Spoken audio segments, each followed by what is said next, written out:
What's up guys, welcome back to Creatober day 26. So if you want to get the project file from this video, you can become a Patreon member. All of the 31 project files from Creatober will be available for the inner core members on my Patreon channel. So that means that you can get the PSD files, Illustrator files, Cinema 4D files, anything that I use in that project.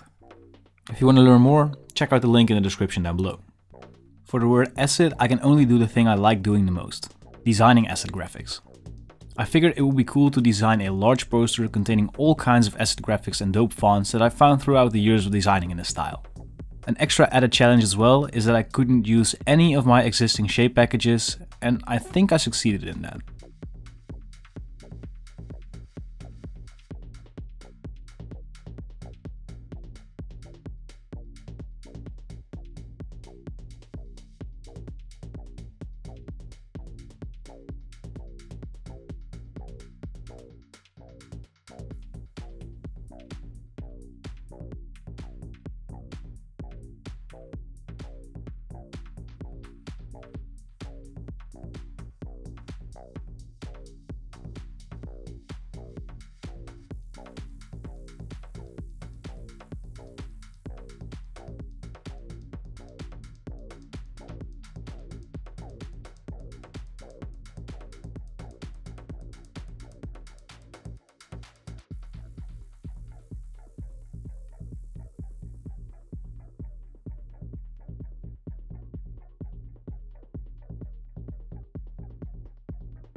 I'm curious as to what your favorite graphic in this poster is. Let me know down in the comments. Like I said in the beginning of the video, you can get the project file from this video, so the PSD files, Illustrator files, Cinema 4D files, whatever, on my Patreon channel.